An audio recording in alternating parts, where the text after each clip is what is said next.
ফরিদপুরের মধুখালীর মধ্যে দুইজন মুসলমানদেরকে সংখ্যালঘু কয়েকজন হিন্দু ভাই, আমার আলোচনায় নেগেটিভ বুঝবেন না, আমি হিন্দুদের বিরুদ্ধে নই, সংখ্যালঘু হিন্দুদের উপর মুসলমানরা কখনো আক্রমণ করে না।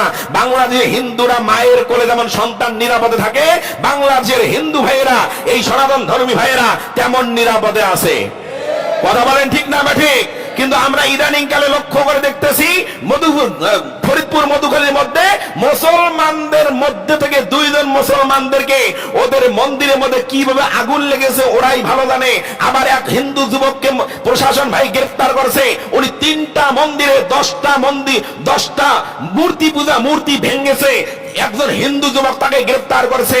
এইগুলোকে সূত্রকে রেস্ট টেনে ওরা দুইজন মুসলমানের দুইজন সন্তানকে, সহোদর দুই ভাই, আপন রক্তের দুই ভাইকে তারা হাত পা বেঁধে পিটিয়ে নির্মম ভাবে হত্যা করেছে। কথা বলেন ঠিক না ঠিক?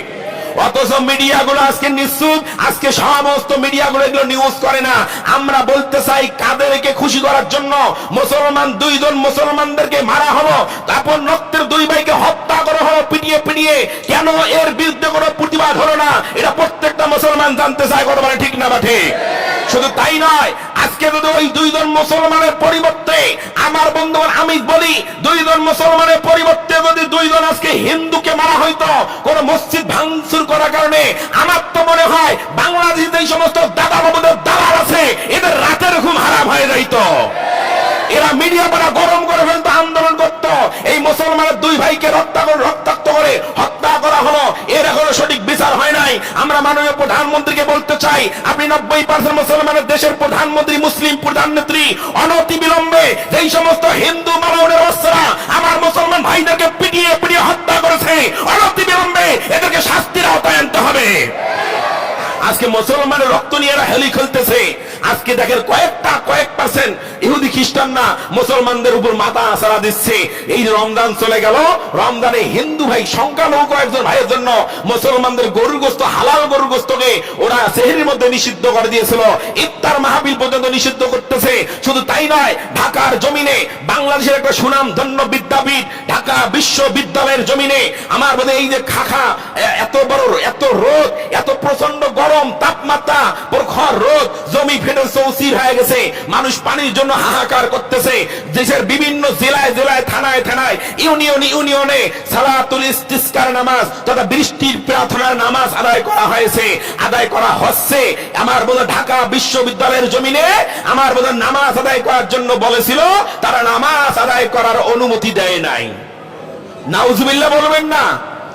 এটা এই নাম সালাতুল ইস্তিসকা, বৃষ্টির নামাজ, এটা কোন দেশের বিরুদ্ধে নামাজ, সরকারের বিরুদ্ধে নামাজ, কোন রাজনৈতিক দলের পক্ষে বা বিপক্ষের নামাজ, মুসলমানদের ইমানের নামাজ, মুসলমানরা নামাজ আদায় করবে, আজকে তারা অনুমতি দেয় না।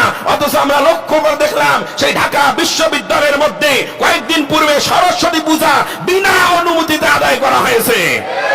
আমরা জানতে চাই, 90% মুসলমানের দেশে যারা শিক্ষকতা ঢাকার জমিনে করে, ঢাকা বিশ্ববিদ্যালয়ে, আমার তো সন্দেহ হয় যারা মুসলমান, যারা ওখানে শিক্ষকতা করে, একটা শরীরে মুসলমানের রক্ত নাই, সবগুলো শরীরে নরেন্দ্র মোদীর রক্ত।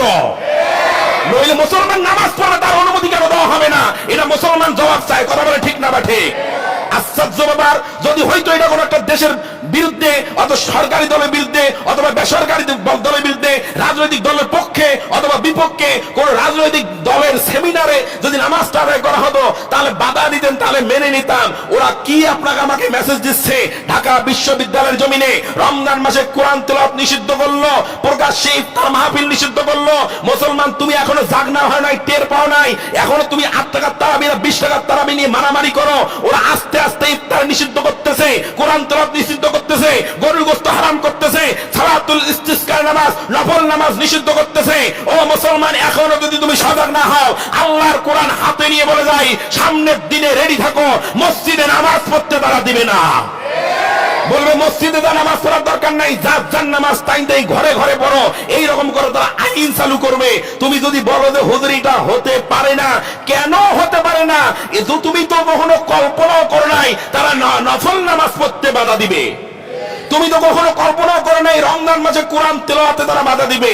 তুমি তো কখনো কল্পনা করো নাই হলের মধ্যে তারাবির নামাজ পড়ার কারণে তাদেরকে পিটিয়ে রক্তাক্ত করা হবে। তুমি তো কখনো কল্পনা করো নাই রমজান মাসে মুসলমানরা রোজা রেখে ইফতার করবে, সে ইফতার মাহফিল নিষিদ্ধ করবে। তুমি তো কখনো কল্পনা করো নাই মুসলমানদের জন্য গরু আল্লাহ হালাল করেছেন, সে গরুর গোশত খাওয়া নিষিদ্ধ করবে। এটা যেমন তুমি কল্পনা করতে পারো নাই, হয়ে গেছে। সামনের দিনে ওরা বলবে সংখ্যালঘু বাস করে, এই জন্য তাদের ঘুমের ডিস্টার্ব হয়, এই জন্য মসজিদের আযান মাইকে দেওয়া নিষিদ্ধ। এটা করেই ছাড়বে, আপনি কিছু করতে পারবেন না। ওরা বলবে বায়ু দূষণ হয়, শব্দ দূষণ হয়, এই হয় সেই হয়, এই জন্য আযান মাইকে দেওয়ার দরকার নাই, মসজিদের ভিতরে লাউড স্পিকার বাজিয়ে আযান দাও। এইরকম করে আপনাকে কণ্ঠেসা করবে। আর তুমি এখনো তারাবি 8 রাকাত না 20 রাকাত, হাত এখানে না এখানে, আমিন আসতে না জোরে, মিলাদ বসে না দাঁড়িয়ে, এগুলো নিয়ে তুমি আজকে এখনো বাহাস করো। আমি তো মনে করি জাতির এই দুর্দিনে যেই সমস্ত আলেম ওলামা এই সমস্ত জালেমদের বিরুদ্ধে কথা না বলে আলেমে আলেমে নফল বিষয় নিয়ে ঠুনকোবাজি করে, ফতোয়াবাজি করে, এরাই হলো আসল ইহুদিদের দালাল। আমার মনে হয় এরাই আসল ইহুদিদের দালাল। কারণ মুসলমানের কাম্য হতে পারে না। মুসলমানদের ঘরে আগুন লেগেছে, তুমি আলু পোড়া খায়া বেড়াচ্ছ, কথা বলেন।